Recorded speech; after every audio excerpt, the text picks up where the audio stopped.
to the well and get their own water. So that night the Sultan came back to Hamid's house and said, well, what did you do today when you heard that you were not allowed to sell water?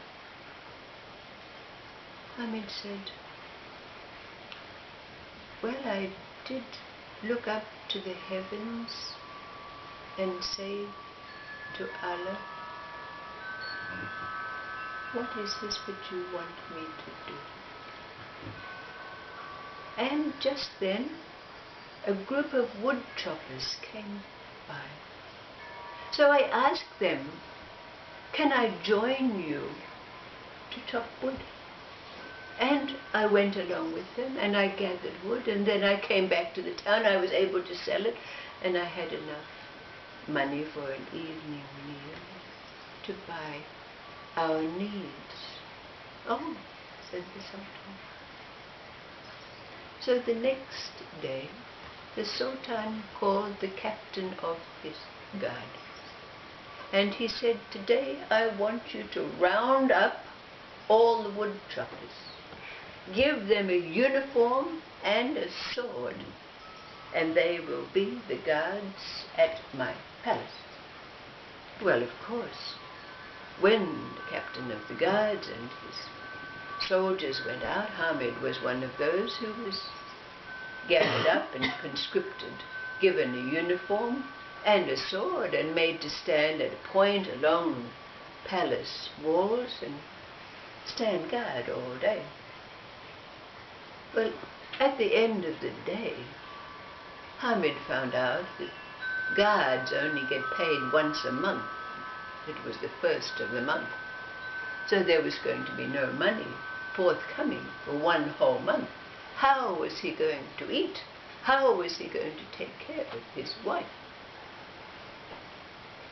So when he was back home,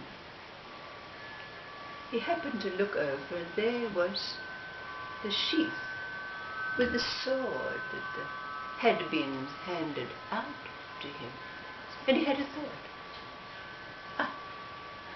So, you know, as a young boy, he'd been a great whittler. So he took a piece of wood and he whittled a sword that was the image of the sword that was in his sheath.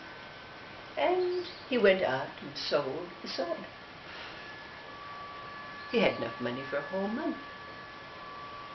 So when the Sultan arrived at his door, asked him how he got on, Hamid told him the whole story. Sultan said, what about if the Sultan finds out about this? Oh, said Hamid, that's not my affair. I don't have concerns about the future. Well, the next day, the Sultan said, everyone has to come to the town square. There is to be an execution of a man who stole a melon from my garden. So, of course, all the townspeople came. Hamid, the guard, and the rest of the guards were there. And then the Sultan instructed his head guard